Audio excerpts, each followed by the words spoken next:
율법의 완성자 그리스도라는 제목으로 말씀 증거하겠습니다. 하나님 말씀은 반드시 성취됩니다. 여러분 신앙생활을 하는 부분을 잘 이해를 해야 되는 부분이 다른 종교하고는 다릅니다. 완전 다릅니다. 종교는 인간이 만들었기 때문에 내 소원과 내 계획이 성취되어야 돼요. 그게 종교입니다. 그게 종교가 만든 목적이기도 하고요. 모든 종교는 내 유익과 내 이익을 위해서 인간이 만든 것입니다. 근데 하나님의 말씀은 우리의 유익과 우리의 이익에 대한 개념이 아니라 하나님이 우리에게 일방적으로 주신 말씀입니다. 그래서 근본이 틀려요. 하나님 주신 거기 때문에 우리의 소원을 이루는 게 아니고요. 하나님의 말씀이 성취되는 겁니다. 그 가운데 내가 같이 말씀의 성취 가운데 있는 거 보고 성령의 인도라 그럽니다. 그 말씀의 성취 가운데 응답 받는 거 보고 기도 응답이라고 하는 겁니다. 그러니까 이게 종교하고는 완전 다른 거죠. 종교는 내 소원이 이루어진 걸 보고 기도 응답이라 그러지 않습니까? 내 계획대로 되는 거 보고 성취된다고 그러는 거예요. 그러나 성경은 반대입니다. 하나님 말씀이 성취되는 것이 신앙생활이에요. 그리고 그 가운데 내가 있는 거 보고 기도 응답이라 그러는 겁니다. 그래서 1번 보겠습니다. 반드시 성취되는 하나님의 말씀. 말씀은 성취됩니다. 그래서 말씀을 모르면은 큰 손해를 봅니다. 성경 66권이 다 하나님 말씀인데 우리가 어떻게 다 알겠습니까? 다 한다고 해서 다 외울 수 있는 것도 아니고요. 또 외운다고 한들 우리가 그때 생각이 나겠습니까? 그 말이 아니라 성경에서 중요하게 얘기하고자 하는 부분이 있거든요. 그 부분을 내가 알고 있는 것은 굉장히 중요한 부분입니다. 모르면은 당하는 거예요. 교통신호가 빨간불에는 건너가면 안 되잖아요. 그래서 어린아이들한테 먼저 가르칠 때 그걸 가르치잖아요. 영어 가르치기 전에, 국어 가르치기 전에 빨간불이면 건너면 안 된다는 것부터 가르치거든요. 왜냐하면 생명과 연결되잖아요. 길 가다가 내가 빨간불에 차에 치였는데 내가 빨간불 때 건너가면 안 된다는 걸 몰랐다고 아무리 우겨봤자 이미 생명을 손실한 상황에서는 의미가 없습니다. 말씀을 모르는 것은 어마어마한 손해를 동반되는 거기 때문에 반드시 마음에 담으시고 인도받으셔야 되는 겁니다. 특별히 하나님 말씀이 성취되는데 4가지를 반드시 기억하시기 바랍니다. 메시아의 탄생, 이미 성취된 겁니다. 그죠? 이사야 7장 14절을 비롯해서 대표적인 성경 구절 하나 적었습니다.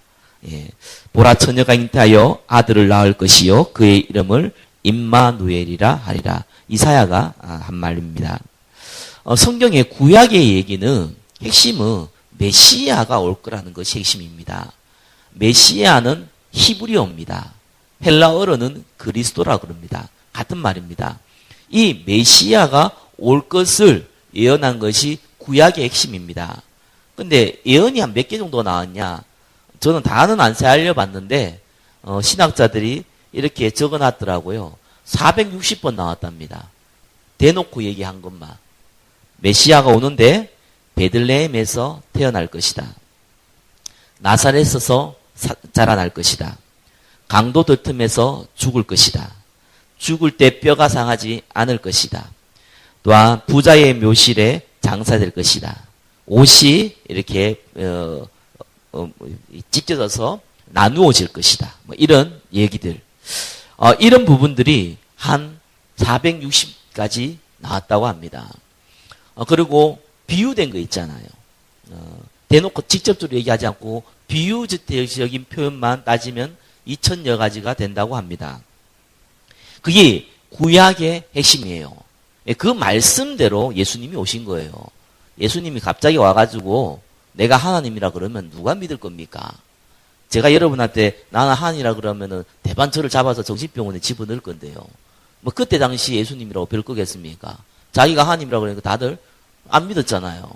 그런데 자기가 하나님이라는 걸 얘기를 할 때에 근거를 대야 될 거 아니겠습니까? 그래서 하나님이 수많은 나라를 거치면서 이집트, 아시리아, 바벨로니아, 페르시아, 그리스, 로마를 거치면서 2000년 동안 이 예언의 말씀을 수많은 사람들 통해서 전달하신 거예요. 그래서 메시아가 올 때 성경의 약속대로 오신 분이라는 걸 알 수 있도록 그걸 약속을 한 거예요. 그래서 전 세계적으로요, 자기가 하나님이라고 얘기하는 사람은 그렇게 많지 않은데 그게 90%가 한국에 있다는 거 아십니까? 너무 재밌어요. 전 세계로 자기가 하나님이라고 얘기하는 사람 없어요. 근데 한국에만 40 몇 명 있어요. 대표적인 게 우리나라 최근에 많이 시끄러운 게 하는 것이 신천지잖아요. 자기가 하나님이라고 하는데 할 말이 없잖아요. 근거가 성경의 근거가 아니에요. 근거가 뭔가 다른 그걸 보여주면서 하나님이라고 얘기합니다. 또 성경의 근거가 아니라 어떤 요한계시록에 이해 못하는, 잘 이해하기 힘든 부분을 짜집게 해가지고 억지 해석을 해가지고 얘기를 합니다. 그래서 보통 쓰는 단어들이 거의 비슷해요. 14만 4천. 근데 14만 4천에 대해서는 저도 얘기하면 조금 곤란해서 얘기를 안 하는데, 그래도 뭐 조금 상식적인 부분에서는 이해해 볼 필요가 있지 않겠나 싶어서 얘기를 합니다. 666도 좀 설명을 해 드리고 싶은데 이건 좀 길고요. 14만 4천은 여호와 증인도 그렇고 지금 모든 인자들이 14만 4천 명만 구원받는다고 그러거든요. 근데 14만 4천이라는 단어가요, 좀 상징적인 단어라는 것만 좀 이해하시면 됩니다. 제 말이 100% 맞다는 건 아니지만 맞는 얘기입니다. 왜냐하면은 여러분 아프리카 같은 데 가면은요, 100 다음에 뭔 줄 압니까? 101이 아니에요. 그 다음은 많다예요. 그 이상 수준을 못 세알립니다. 물론 아프리카 욕하는 건 아닌데 아프리카가 잘 사는 곳 많습니다. 근데 아무튼 간에 옛날에는 그랬습니다. 그때 당시에 숫자를 어디까지 셌냐면 1000까지 세웠어요. 1000 이상 이제 숫자가 없어요. 일단은. 그래서 100부장, 1000부장 이래 들어봤죠. 10,000부장이라는 얘기 못 들어봤을 겁니다. 왜냐하면 숫자의 개념이 1000까지였어요. 그 이상은 이제 많은 거예요. 지금 오늘날 쓰는 숫자의 개념이 어디까지 있습니까? 조까지 써요. 조 다음에 경인데 그 다음에 해라고 얘기하는데 그거 안 써요. 근데 일단 조까지는 씁니다. 9999조 다음에 뭡니까? 1경인데 1경인 단어 안 쓰거든요. 잘. 혹 쓴다고 하더라도 그러면 해 다음은 뭡니까? 없어요. 그 다음은 많다는 거예요. 그때 당시에 그렇게 썼어요. 1000이라는 숫자를 많이 써요. 우리나라 사람들은 럭키 세븐을 좋아하지요. 사자를 뭐 죽을 사자라고 얘기를 많이 하지요. 이런 것들이 있듯이 예수님이 12제자를 세우는데 뭐 12제자가 중요한 게 아니라 그때 당시 12라는 숫자는 완전하다는 뜻을 개념을 갖고 있어요. 흔히 우리가 세븐을 럭키라는 단어를 가지고 쓰듯이 완전하다는 개념을 갖고 있습니다. 12가 완전한 숫자예요. 12 곱하기 C는 144입니다. 그러다 곱하기 1000을 하면 많다는 숫자를 1000을 하면은 14만 4천이 나와요. 누가 이렇게 해석을 했더라고요. 내가 본 해석 중에서 최고 잘 해석한 거 아니냐. 왜냐하면은 14만 4천은 상징적인 숫자지 그 숫자가 아니거든요. 이렇게 사람들이 어리석습니다. 메시아에 대한 얘기는요, 신약에 나온 게 아니에요. 구약에 나와 있어요. 그래서 그 말씀이 그대로 성취됐다는 겁니다. 이래가지고 잘 이해 못하니까 아예 선지자, 제사장, 왕이라는 사람들을 세워가지고 메시아를 예표했어요. 메시아의 뜻이 뭐냐? 메시아 같은 말이 그리스도의 뜻이 뭡니까? 기름 부음 받았다는 뜻이거든요. 그래서 옛날에 선지자, 제사장, 왕이라는 사람들을 세울 때는 머리에 기름을 부어서 이 사람들이 그 역할을 하도록 만들었어요. 그래서 이 선지자가 하는 일이 하나님을 만나게 하는 일, 제사장이 하는 일이 죄를 용서하는 일, 그 다음에 이 왕이 하는 일이 다스리는 일이잖아요. 그래서 메시아가 하나님을 만나게 하고 우리의 죄를 용서하고 이 세상 임금 사단의 권세를 끊고 이 땅을 다스리는 분이라는 개념을 이스라엘 백성의 공동체를 통해서 그 국가를 통해서도 계속 알려줬어요. 몇 년 동안요? 2000년 동안 알려준 거예요. 그러니 이 메시아가 성경의 약속대로 오신 분입니다. 그분을 우리는 예수 그리스도라고 얘기하는 거예요. 성취되었죠. 1번에 2번 뭡니까? 십자가와 부활. 그래서 고린도전 15장 3절 4절에는 정확하게 얘기합니다. 내가 받은 것을 먼저 너희에게 전하였으니 이는 성경대로 그리스도께서 우리 죄를 위하여 죽으시고 장사 지낸 바 되셨다가 성경대로 사흘 만에 다시 살아나사. 성경대로 살아난 거예요. 자기 마음대로 생각한 게 아니고 성경대로. 그분이 십자가에 죽으시고 부활했다는 겁니다. 여러분 루 웰리스라는 사람 들어봤습니까? 미국 변호사였는데 남북전쟁 때 미국이죠. 미국 남북전쟁 때 장군이었던 분입니다. 이 사람이 자기 친구 이 인거솔이라는 친구와 함께 기독교인들이 보니까 너무 이상하다 이거예요. 이 신화에서 나오는 이런 성경을 가지고 믿고 다니니까 불쌍하다고 생각을 해서 성경이 거짓말이 아니냐라는 것을 증명하려고 이 사람이 1년 동안 자료를 모았어요. 그리고 나서 이 사람이 지은 책이 뭐냐 하면은 그 유명한 배너라는 작품입니다. 이분이 처음에는 기독교가 거짓말이라는 것을 알리기 위해서 적었는데 공부를 하기 시작했는데 이 연구를 해보니까 100% 맞는 얘기인 거예요. 그래서 지은 작품이 배너입니다. 1959년 몇 년인가요? 60몇 년인가 아무튼 영화 나왔잖아요. 근데 그때 만든 영화인데 너무 잘 만들었어요. 최근에 리메이크 해가지고 나온다는데 왜 안 나온지 모르겠어요. 9월달에 개봉한다는데 나오지를 않네요. 아무튼 이 배너라는 작품을 만들었죠. 여러분 누가 돌을 옮겼는가라는 책 들어봤습니까? 거기 이제 그 부활에 대한 변증법식으로 책을 만든 분이 있는데 프랑크 모리스라는 사람이죠. 아마 돌아가시는 걸로 알고 있습니다. 20세기의 사람입니다. 돌아가신 지 얼마 안 된 걸로 알고 있는데요. 이분이 이 부활이 거짓말이라는 것만 자기가 확인할 수 있다면은 그러면 기독교는 무너진다고 자기가 확신을 하고 자기가 배운 지식을 총동원해서 이 부활이 거짓말이다라는 걸 연구하기 시작했어요. 똑똑한 사람들이에요. 미국의 변호사였습니다. 결국 이 사람이 부활이 정말이구나라는 거를 이제 책을 만든 거예요. 반대로 십자가에 죽으시고 부활한 거는 역사적으로 확인되어진 겁니다. 이것이 기독교의 진실이거든요. 그래서 이게 성취된단 말이에요. 근데 성취 안 된 거 하나 있죠. 그게 1번, 3번입니다. 재림주로 오실 예수 그리스도. 아직 안 왔어요. 이르시되 갈릴리 사람들아 어찌하여 서서 하늘을 쳐다보느냐 너희 가운데서 하늘로 올려오신 이 예수는 하늘로 가심을 본 그대로 오시리라. 천사가 예수님 승천할 때 제자들에게 한 말씀입니다. 근데 그 재림주로 오실 예수님 그 전에 일어날 사건입니다. 1번에 4번입니다. 말세에 대한 예언이에요. 마태복음 24장 4절에서 14절에 나오죠. 특별히 14절이 이제 키포인트입니다. 이 천국 복음이 모든 민족에게 증언되기 위하여 온 세상에 전파되리니 그제서야 끝이 오리라.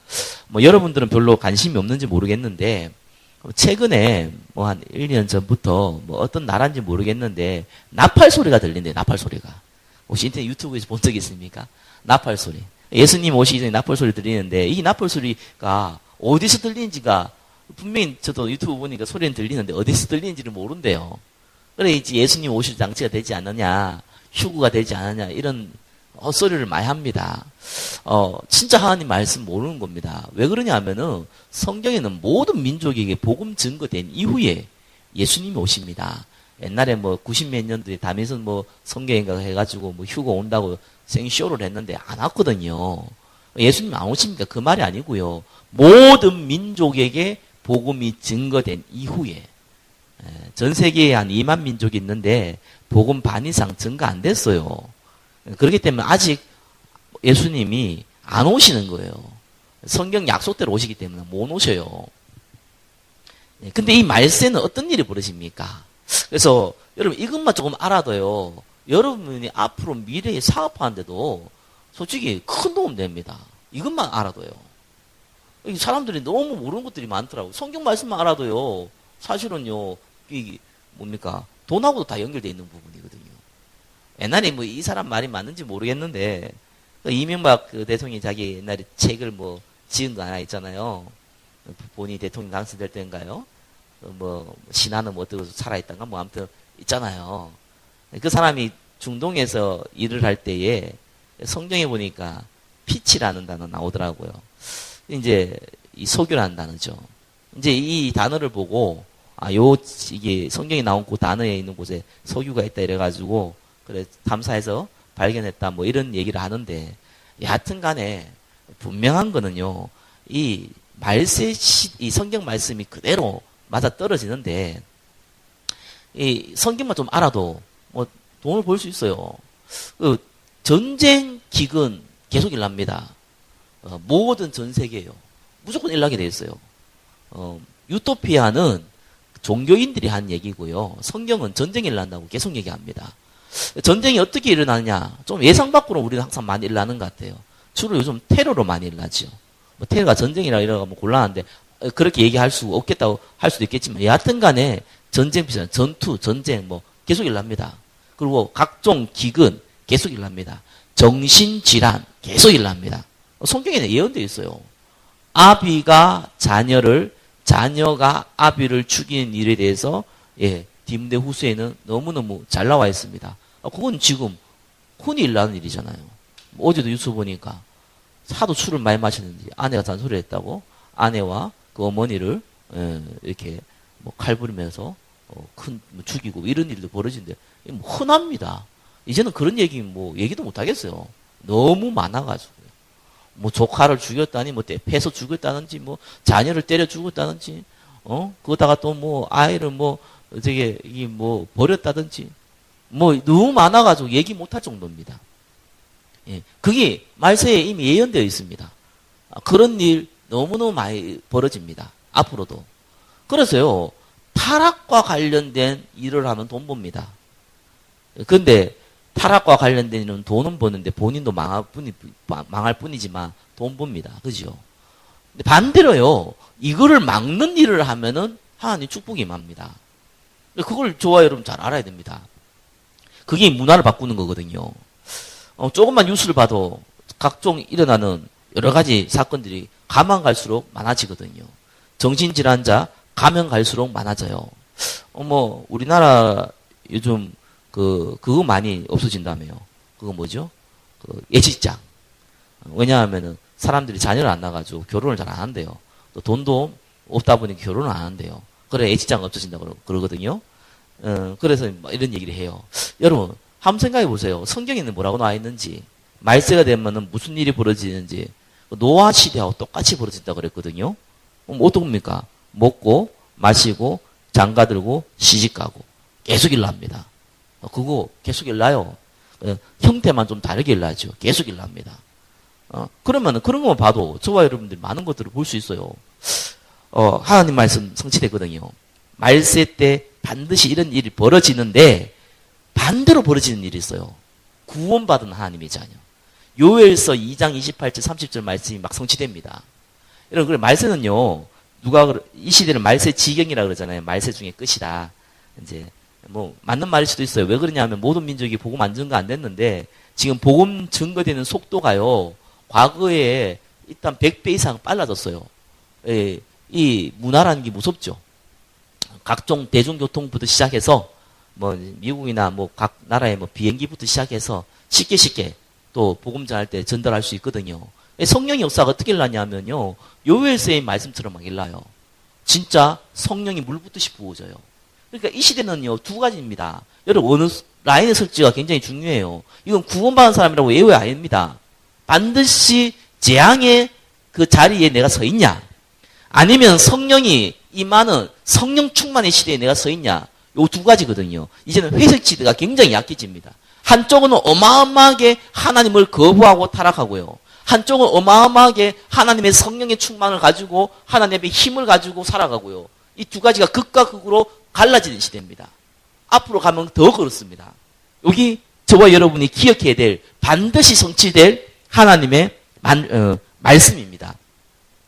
그래서 저와 여러분들은요, 그냥 멍하니 있으면 당합니다. 이 시대는요. 옛날하고 달라요. 옛날에는 뭐 우리나라만 해도요, 한 20년 전만 해도요, 특별하게 돈이 없거나 이런 놀 수가 없어요. 근데 지금 이 시대는요, 스마트폰을 비롯해가지고 모든 것이 내 생각과 마음으로 휘어잡는 많은 것들이 주변에 쫙 깔려 있어요. 그러니 얼마나 사람이 이상하게 되기 쉽습니까? 그래서 멍하니 있으면 당하는 게 이 시대예요. 사단에게 당해요. 생각, 마음 뺏겨요. 그럼 반드시 정신질환 와요.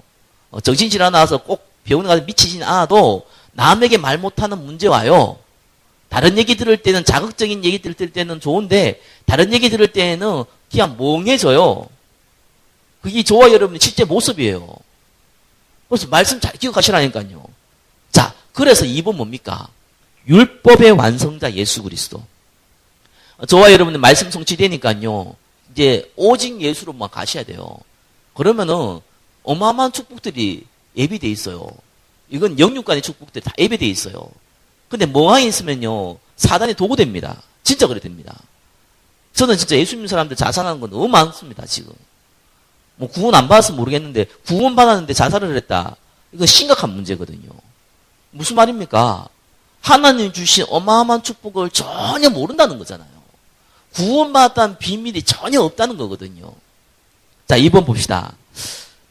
저와 여러분은 하나님 말씀 못 지켜요. 2번에 1번. 지킬 수 없는 율법이에요. 하나님 말씀을 주셨는데 이걸 못 지킨다니까요. 다.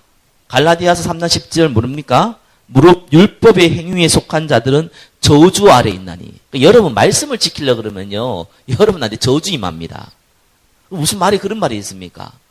왜냐하면은 율법을 지켜서 말씀을 내가 100% 지켜가지고 내가 의롭게 되려면은 거기에 내 기준이 있으면은 그걸 지킬 수 없기 때문에 10,000가지가 있다면은 그 중에 9,999가지를 지키고 한 가지만 어겨도 저주 아래 임하게 된단 말이에요. 그래서 말씀을 지킨다는 말은 틀린 말이에요. 왜냐하면은 그 말이 틀린 게 아니라 저와 여러분 지킬 수 없다는 겁니다. 그게 여러분 성경을 볼 때 알아야 되는 거예요. 어떤 사람은요, 말씀을 철저하게 지켜야 된다 그러는데 철저하게 지킨 사람을 저주 아래 있는 자라 그래요. 왜요? 철저하게 못 지킬 거기 때문에. 그래서 2분의 2번 뭡니까? 율법의 완성한 복음. 갈라디아 3장 24절에 이같이 율법이 우리를 그리스도께로 인도하는 초동교사가 되어 우리로 하여금 믿음으로 말미암아 어렵다함을 얻게 하렵니다. 쉽게 말해가지고 율법을 못 지키니까, 하나님 말씀을 못 지키니까 하나님께서 우리를 예수 그리스도로 인도해서 그 안에 있도록 만든 거예요. 그래서 방주 안에 들어가면 사는 겁니다. 예수 그리스도를 믿으면 사는 거예요. 신앙생활은 말씀을 지키는 것이 아니고요, 말씀을 믿는 거예요. 이걸 이해하시면 돼요. 지킨다는 개념이 아니에요. 믿는다는 개념이에요. 하나님 말씀이 이래 될 거라는 걸 내가 믿는 거예요. 거기에 여러분이 서 있으면 되는 거예요. 그래서 오늘 읽었던 마태복음 5장 17절에 20절의 말씀이 그 말씀이에요. 율법을 완성했단 말이에요. 17절에 뭐라 그랬습니까? 내가 율법이나 선지를 폐하러 온 줄로 생각하지 말라. 폐하러 온 것이 아니요 완전하게 하려 하심이라. 말씀을 여러분이 못 지키니까, 율법 말씀이거든요. 못 지키니까 내가 이거를 완성시키겠다. 그러니까 나만 믿으면 나머지는 자동으로 된다. 이 말이거든요. 저와 여러분들이 돈이 있으면은 이것저것 다 살 수 있잖아요. 돈이 많으면은. 그죠? 그래, 돈 하나 있으면 돼요. 그럼 많은 것들을 살 수 있어요. 내가 이거 사야 되고 저거 사야 되고 고민 안 해도 돈 있으면 살 수 있어요. 여러분 예수 그리스도 안에 있어 보면 나머지 말씀이 자동으로 성취돼요. 내가 실천 안 했는데, 내가 그 말씀을 안 믿었는데, 내가 그 말씀을 대로 살지 않았는데 예수님이 이미 성취했기 때문에 내가 그 안에 있기 때문에 된다는 말이에요. 방주 안에 들어가면 산단 말이에요. 그 말이거든요. 18절에 보니까 뭡니까? 진실로 너에게로는 천지가 없어지기 전에는 율법의 1.1획도 결코 없어지지 아니라. 왜 1.1획이라고 그랬냐면은 히브리어가요, 조금 여러분 글자 보면 이상해요. 점을 위에 찍나 중간에 찍냐 아래 찍냐에 따라서 뜻이 완전 달라져요. 그래서 그 점 보고 파래똥이라고 그러거든요. 파래똥처럼 생겼다고. 그만큼 이 히브리어가 글자가 좀 그래요. 그래서 1.1획도 없어진지 안 닿는 거예요. 말씀 그대로 된다는 말입니다. 여러분 아십니까? 난 정말 신기한 것 중에 하나가요. 헤롯 성전 있잖아요. 원래 다윗이 성전을 준비해가지고 그 아들 솔로몬이 성전을 지었거든요. 예루살렘 성전을. 그래서 그 솔로몬 성전이라 그래요. 근데 이 바벨론에서 무너졌다가 다시 페르시아에 통해서 성전을 지었는데 그 사람을 지은 사람이 첫 사람이 수룹바벨이라 가지고 수룹바벨 성전이라 그랬어요. 근데 이게 또 무너져가지고 나중에 무너진 게 아니죠. 이걸 좀 확장시켜가지고 로마 시대 헤롯 대왕이 성전을 확장시켰어요. 그래서 그걸 헤롯 성전이라고 합니다. 근데 마태복음 24장에 보니까 이거 다 무너뜨리겠다고 예수님이 얘기했거든요. 진짜로 주 AD 70년에 티투스 장군이 와가지고 이스라엘 완전 멸망시켰는데 그때 성전이 완전히 불타버렸어요. 근데 재밌는 것이요. 예수님은 그거 완전 무너뜨린다고 얘기했고 회복 못한다고 얘기했거든요. 지금도 여러분 이스라엘 통곡의 벽 있죠. 막 두드리는 거. 그게 어디 있냐면요. 예루살렘 구시가지에 있어요. 구시가지하고 신시가지 중간 사이에 있는 것이 통곡의 벽이거든요. 그 통곡의 벽 이스라엘 사람들 와가지고 두드리면서 막 울고 그러잖아요. 그래서 쪽지 꼽아놓고 기도제목 꼽아놓고 막 그러거든요. 그거가 헤롯 성전의 마지막 벽이에요. 그 위쪽으로부터 성전을 지어야 되거든요. 근데 거기가 어디냐면요. 거기 예루살렘 구시가지라니까요. 원래 요르단이 차지하고 있었는데 옛날에 중동 전쟁, 3차 전쟁이 일어나가지고 이스라엘에 뺏어버렸어요. 그게 사실 이스라엘 땅이에요. 그런데 이스라엘 땅인데 이스라엘이 지배를 못하는 땅이에요. 왜냐하면 그가 뭐가 세워져 있었냐면은 바위 사원이라는 게 딱 세워져 있어요. 거기에. 그게 지금 유대인들의 최고의 소원이 뭡니까? 성전 세우는 거거든요. 지금도 이스라엘 나라가요. 지금도 소원이 뭐냐면은 거기에 잃어버린 다윗 예루살렘 솔로몬 성전을 짓는 것이 걔들의 평생 수건이에요. 근데 이걸 못 지어요. 지금 이스라엘 땅인데도 불구하고. 왜냐하면 거기에 바위 사원이 모슬렘 사원이 딱 세워져 있어요. 그 옆에 또 뭡니까? 알-아크사 사원도 딱 세워져 있어요. 근데 이 바위 사원을 왜 못 없앴냐면요. 그냥 사원이 아니에요. 그 위에 도움이 딱 돼 있는데 거기 황금처럼 황금을 입혀놨거든요. 그걸 왜 못 없앴냐면요. 거기 무하마드가 거기에서 성천을 했다고 해서 이슬람 3대 성지 중에 하나예요, 그가. 그러니까 사실은 이스라엘 땅이지만, 이 중동도에서 뺏은 땅이긴 하지만, 그가 지금 팔레스타인, 이스라엘, 지금 요르단을 비롯해가지고 각종 이 아랍 사람들이 전부 다 공유한 땅이에요. 만약에 누가 이 이스라엘 사람이 자기 나라의 땅이라고 해서 그걸 무너뜨리려고 하면은 진짜 세계 3차 전쟁이 일어나요. 하나님 말씀 진짜 정확하다니까요. 그거 못 무너뜨리게 만들어놨잖아요. 건들리면 전쟁이 나니까. 그게 실제로 지금 이런 일이 벌어지잖아요. 이 하나님 말씀은 반드시 성취된다니까요. 그런데 예수님이 오셔가지고 이런 시잘데없는 게 아니고요. 그런 말씀도 다 성취되지만 정말 중요한 저와 여러분을 이 율법의 저주에서 완전히 해방시켰다는 겁니다. 여러분 죄 지으면 어떻게 되는 줄 압니까? 불교에서는 뭐라 그럽니까? 천주교에서는 뭐라 그럽니까? 모든 종교에서 뭐라 그럽니까? 죄 지으면 반드시 대가가 일어납니다. 기독교는 뭐라 그럽니까? 똑같습니다. 죄의 싹은 사망입니다. 근데 솔직히 불교나 천주교보다 조금 심해요. 불교는 그런 죄를 지은 만큼 이제 받는데요. 기독교는요, 라가 친구한테 야, 이 나쁜 계모라고 얘기했다. 지옥 간대요. 이 성경의 기준은요, 다른 모든 종교의 기준보다 더 심합니다. 욕 한마디 하면요, 진짜 여러분들이 사지가 찢어지는 죽음을 당해요. 그게 성경의 얘기예요. 그러니까 그 안에 있으니까 저주 아래 있다 그러잖아요. 못 지키니까요. 욕 한 번 안 해본 사람 어디 있습니까? 그럼 다 여러분 사지 찢어 죽어야 되는데요. 그게 성경의 약속인데요. 그래서 예수님이 이걸 완성시켜 버렸어요. 그 안에 있으면 산다는 겁니다. 그래서 저와 여러분들이 그 안에 있으라는 거예요. 세 번째 뭡니까? 복음의 비밀 3가지예요. 자, 이걸로 말씀을 맺겠습니다. 그래서 저와 여러분들이 은혜로 믿음으로 구원받은 거예요. 예수님이 십자가에서 죽으셨어요. 하나님이신데 그리고 하나님에 대한 증거로 3일 만에 부활했어요. 이걸 믿기만 하면 구원받아요. 그래서 이 구원을 공짜라 그러잖아요. 구원받았는데 이미 율법의 저주에서 완전히 해방된 구원. 그러면 내가 그다음부터 죄지으면 어떡합니까? 이미 해결했다니까요. 우리의 과거 죄를 용서한 게 아니고 미래의 죄까지 다 끝내버렸다니까요. 지금부터 저와 여러분이 어떤 일을 하도 어떤 죄를 지어도 구원과는 상관없이 죄를 끝내버렸어요. 누구한테요? 예, 이 사실을 믿는 자에게요. 근데 문제는 2번하고 3번이거든요. 2번에 3번에 2번과 3번. 근데 문제는 이 땅이 누구 땅입니까? 대한민국이 누구 땅입니까? 성경적으로 보면요. 예, 사단이 다스리는 땅이에요. 성경에 뭐라고 나와 있습니까? 예, 세상, 임금. 그렇잖아요. 그래서 이 땅을 무슨 땅이라고 합니까? 낙원. 낙원을 잃어버린 땅. 이 마귀가 지배하는 땅. 여기에 저와 여러분이 살고 있단 말이에요. 그래서 여러분의 시민권은 천국에 있다 그러거든요. 그러면은 어떤 일이 벌어집니까? 당할 수밖에 없잖아요. 아무리 자기가 선하게 제대로 살려고 해도 저 북한 땅에 태어나면은 그 나라 법을 따라가지고 죽도록 고생할 수밖에 없어요. 사단이 땅 안에 있단 말입니다. 그래서 예수님이 우리한테 이 땅에 살아갈 동안 하나님이 어마어마한 건세를 줬는데 뭐라고 얘기했습니까? 성령 충만과 증인의 축복을 주겠다는 거예요. 여러분, 이게 얼마나 중요한 줄 압니까? 예수 처음 믿으면요, 뭘부터 배워야 되는 줄 알아요? 저와 여러분들이 직장인이 됐다, 사업을 했다. 그럼 뭐부터 배웁니까? 이거에 대한 권한이에요. 그렇죠?